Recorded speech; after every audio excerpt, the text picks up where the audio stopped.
and welcome to tonight's episode of Life Support. The only lifestyle show that continues to be dedicated to styling the life you continue to lead. And tonight I'll be showing all you blokes a top way to meet the women from the top end of town. I'll be giving you the drum on a guaranteed way to keep your traffic light squeegee business crowded with customers. And I'll be showing all you ladies how you can take a little golf knowledge from the bunker to the bedroom to improve his performance next time you're playing around. And in my men's health segment, I'll be giving some timely advice to all you men who are planning on getting married. Yeah, we've got all that and a whole lot more surprises in store for you too. So let's not loiter any longer. No, let's get started.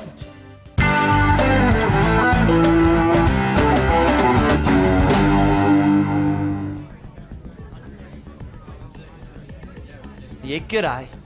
When you're in pursuit of a lady friend, ever noticed how they tend to judge a man? Not on the size of his heart or other organs, but on the size of his wallet. This leaves hard-working, modest earners like me with no hope of ever enjoying the company of these superficial, yet somewhat attractive and alluring women. But luckily, I've found a simple and effective way to assist the financially challenged amongst us to access these alluring ladies lusting for your manly companionship. Firstly, head straight down to the finance sector of your nearest CBD.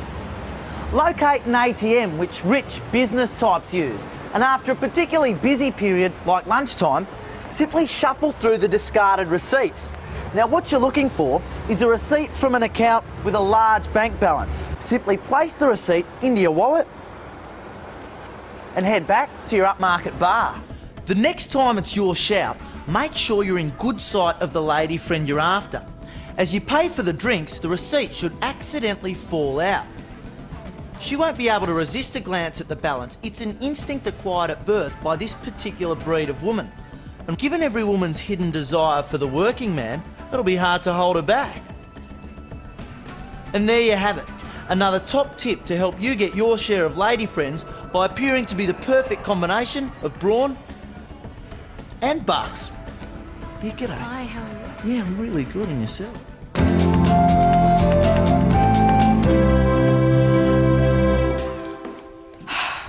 Men have terrible aim, but you get used to a certain amount of it, don't you, girls?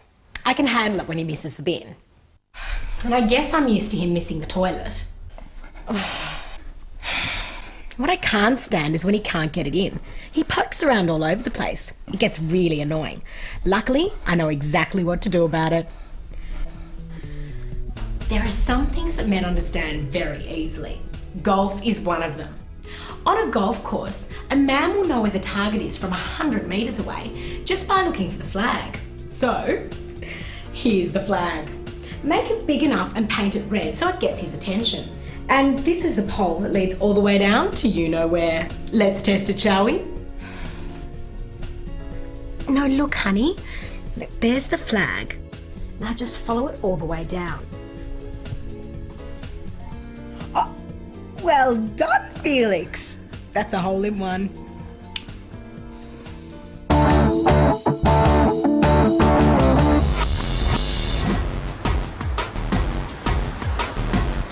Pathetic, isn't it?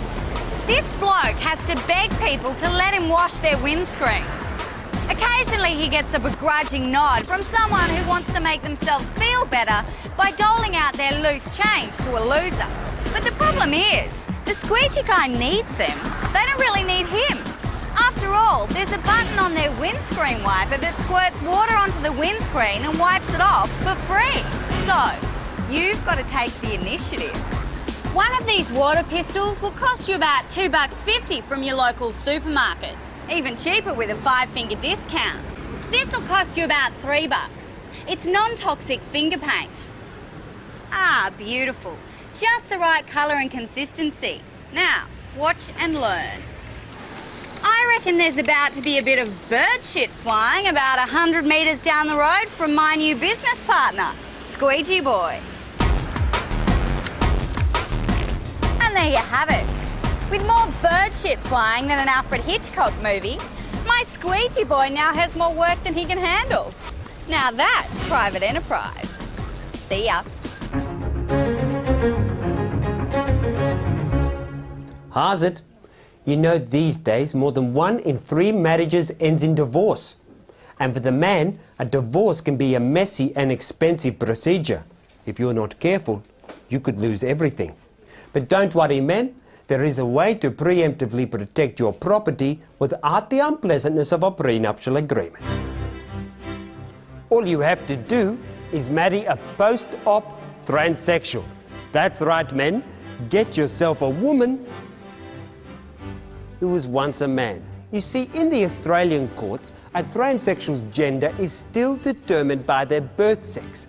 And in this country, same-sex marriages aren't recognised as a lawful union. Meaning if you do head for the divorce courts, your significant other is entitled to absolutely nothing. This way you can have a wife with plenty of fun bits, but none of the litigious bits. And if you do stay married, you won't have to deal with childbirth, cellulite, or menopause, which may be just the reason you stay together. Bye now.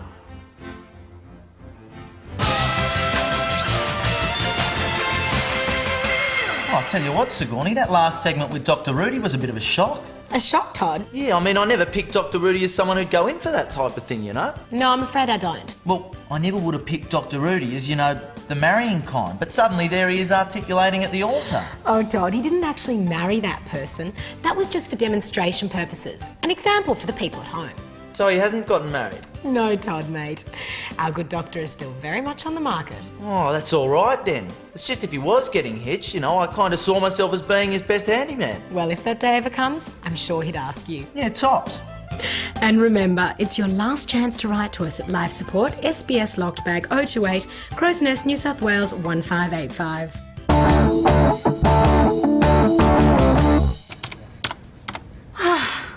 All right, so you're stuck in an office, slaving away for the man's meagre pittance, worrying about your job security, or lack thereof. Simply holding on to your job is a source of unnecessary stress for heaps of Australians. With every new week comes another round of redundancies and forced retirements, which just adds to the already increasing angst of everyday life. So, if the pressure to perform is so intense, why not go a step further than everyone else and make yourself indispensable? That's right. With a simple act of kindness every day, you can make sure you hold on to your position for as long as you want. All you need is a handful of painkillers. Doesn't matter which brand they are, as long as they're the strongest. From now on, start every day by offering to make your boss a cup of coffee. Sure, the other employees will think you're a bit of a suck job, but that's their problem. Now, before you deliver the coffee, simply spike it with a sprinkle of paracetamol. The first few times your boss tastes his treat, he won't be aware of any difference. But by the end of the week, you'll have him addicted. Oh, there you go. Thanks. Then all you have to do is take the odd day in the lead up to redundancies. Your boss will be so struck by the fact that his brew doesn't taste as true as the one you serve him that he won't be able to imagine work without you. And that's all there is to it. Turn your boss's addiction to coffee into an addiction to you. See ya. I wouldn't sleep with the boss or anything, but I mean, a certain amount of arse licking sort of doesn't relate to arse licking. Doesn't hurt.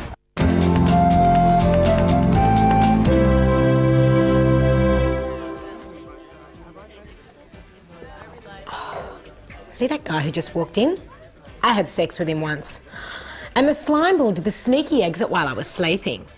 Don't you just hate that? Don't get me wrong. I love my share of one-off wooing and fortuitous flings. But no matter how casual your quickie is, you can't help but feel like you've lost face if he creeps out in the morning and never calls you again.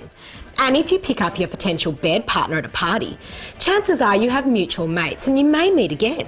But don't worry, because I'm going to show you how you can save face if you're ever faced with his face in the future.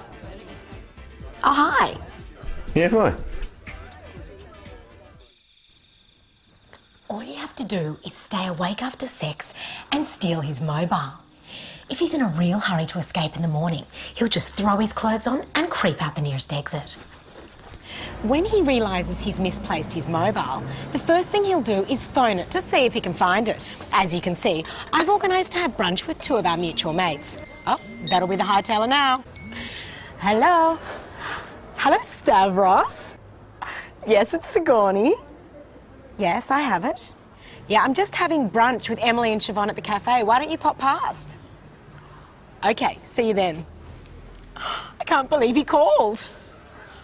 Once he arrives, I'll quietly give him back his phone, but loudly declare that although last night was fun, I'd prefer it if he never contacted me again.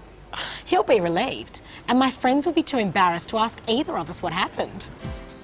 Can you believe he called me the next morning? And that's all there is to it. Now you can keep having casual sex with the confirmation that he'll always call you the next day, and the satisfaction that you've saved face even if you never have to see his face again. Yeah, g'day. The master bedroom can be a handyman's nightmare. These days it's not enough to have a room and a bed. Now you've got to have a walk-in wardrobe and even worse, an ensuite.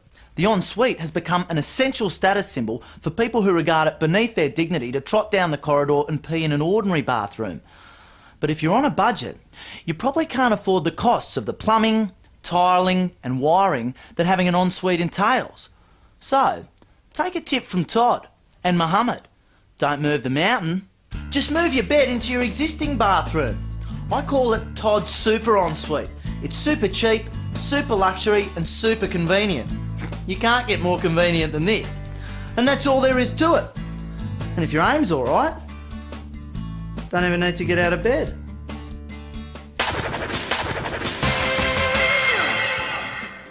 Well, Penny, here we are again, and I'm sorry to say I'm still receiving these. Oh, I thought after our little chat last week you weren't going to worry about those anymore. I know, but now the threats are getting worse. Yes, so? Well, what's new with the latest then? Well, apparently my time to meet has run out, but I couldn't have contacted her even if I wanted to. I don't know who she is or what she's talking about. Dear Life Support Team, love the show, etc. Sigourney's so pretty, Penny rocks. Oh, Tara Anonymous. Todd is blah, blah, blah. Here we go. Dr. Rudy. I have given you every opportunity to meet with me and resolve this situation without the glare of publicity. But you obstinately refuse. What situation? I don't know what she's talking about. Shh. If you won't come to me, then you force me to come to you. So expect to see me face to face next Monday night. I'll be there when you least expect it. You see? Yeah, bring it on. Finally, we're going to find out what all this crap is about. Let's get back to business. Why don't we watch this? What do you think? It's nice. Doesn't make my bum look big. No, you should get it. I'm gonna try the stripe one. I hate David Beckham. He wears makeup, gets expensive haircuts and gads about in a sarong. And all of a sudden, it's the trend for perfectly normal heterosexual men to become metrosexuals. Well, watch out, girls, because your new metrosexual man will be paying for his new look with the money he used to spend on you. What do you think? The stripy one does look better. Yeah, but the brown one highlighted my eyes. Don't get me wrong. I'm all for men spending up big on clothes, but I want him to spend money on my clothes, not his own. So if the man in your life is caught up in this obnoxious trend of heterosexual vanity, I'm going to show you a little trick to make him behave like a real man again. All you have to do is enlist your gay friends to make passes at your boyfriend. I'm going to the little boy's room. They'll be happy to do it. Gay men don't like metrosexuals either. It's hard enough knowing who else is gay without lots of heterosexuals acting as decoys. Are you okay? Yeah, it's nothing. Let's go home. I want to take a shower. I don't care how much your man likes his $150 haircut or silk Italian shirts. After the third pass in a day, he's seriously going to be questioning his masculinity. What would you like? Coffee, tea, me? No, thank you. Actually, we need to get going. Come on, Sigourney. You going to try those on? No, that'll be fine. And that's all there is to it. He'll be reverting to polo shirts and chinos in no time. So if your man thinks he's a metrosexual, give him a wake-up call. Let him know a metrosexual isn't a straight man that looks good. It's a straight man that looks gay. There's a big difference. I got a bit of gel in my hair and I had a shower and a shave this morning. I just like to be well presented. It's a bit disturbing. Yeah, it can get disturbing when it goes too far. Yeah. It borders on homosexual, yeah. For some self-indulgence, why not?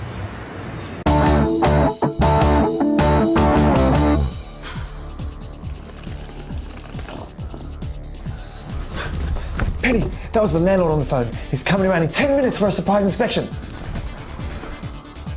There's nothing that strikes more fear and terror into the hearts of a share house than a surprise inspection.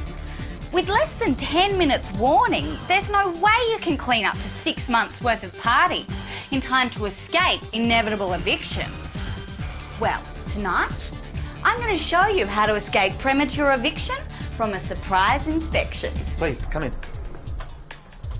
What is all this clutter? Can't even walk. I don't believe what I Oh, say. cut! Hey, didn't I tell you not to walk in during the middle of a scene? Sorry, Penny. Maybe I'll show him around the rest of the place first. That's right. Tell your landlord you're making a Tropfest film. Tell him it's another quirky Australian comedy about two down-and-out doll bludgers trying to make ends meet. And tell him your art director has spent 4 days replicating every detail of life in the inner city slums of modern Australia. Good luck with the project. Thanks! Your landlord will be so impressed with your artistic initiative and faithful attention to detail, he may even kick in a few bucks to help see your vision to the screen. And because it's a short film, he'll never get to see it anyway. See ya!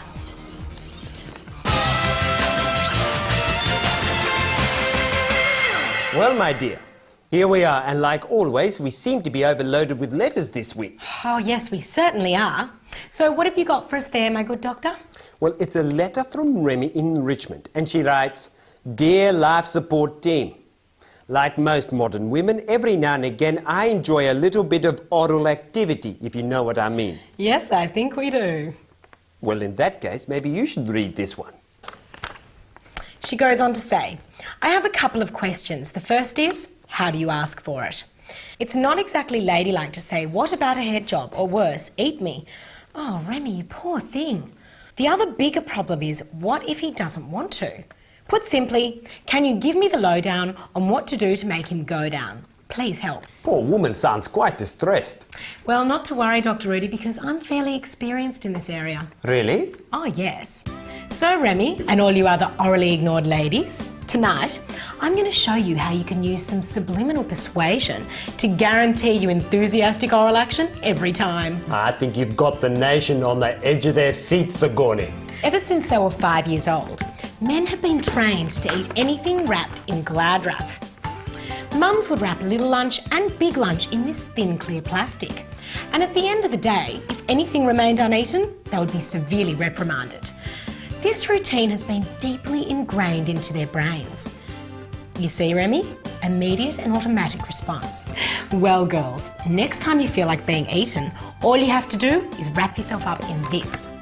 You'll be glad you did, because one look at your Glad wrap treat will trigger that immediate and automatic response. My word, Sigourney. So just keep a roll of Glad wrap by your bedside and you can become his lunch whenever you like. I see. I wondered what that was doing there. Yes, anyway. So, Remy, just try that and I guarantee you satisfaction every time. Well, Sigourney, another original life support idea. Now let's see some more original ideas in the next segment.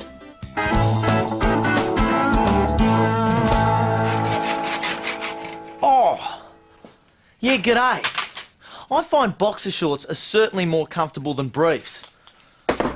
There is one problem, however, and every guy knows what I'm talking about. Sometimes boxers just seem to want to ride right up your backside. You know the situation, guys. No matter how often you pull them south, they'll soon make their way north again. Some boxers just don't want to stay down. Well, luckily, there's something you can do to remedy the situation. You see, while your boxers always want to ride up, your socks will always want to slide down. The solution? Using some braces, simply adjust them to the minimum length and attach the bottom of your boxers to the top of your socks. And there you go. Your socks will keep your boxers from riding up and your boxers will stop your socks from sliding down. Now you can feel confident to do whatever you need to do, knowing you're not going to give yourself a mega wedgie.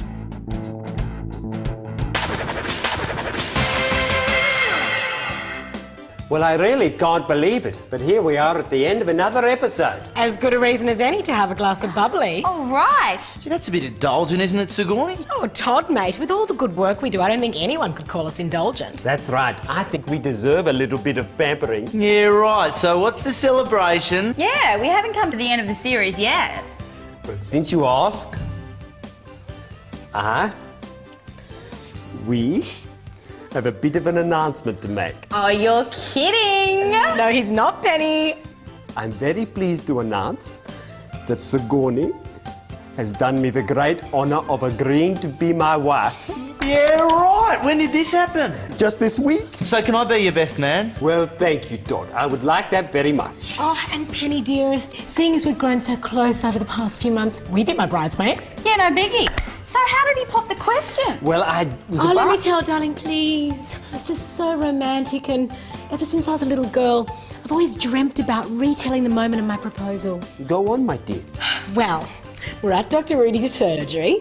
I was just picking up some test results following a routine checkup. And after he told me they were negative, well, he just proposed there in the surgery. And that was it? So where's the rock? The what? The rock. The diamond. The engagement ring. Oh, we haven't bought that yet. No, I would never buy something of that magnitude without my Sigourney being there. And that's exactly why I'm with you. So have you set a date? My word, we have. It's next Monday night and you're all invited. So make sure you join us next Monday night for a once-in-a-lifetime very special episode. That's right, it's the Life Support Wedding Special. And it's a wedding special I know you wouldn't want to miss. So make sure you're there next Monday night at the very special time of 9 o'clock. And in the meantime, why don't all you de factos out there go and legitimise your liaison? Good night, Australia. Gee, hope everything goes smoothly for Sigourney next week. Yeah, right.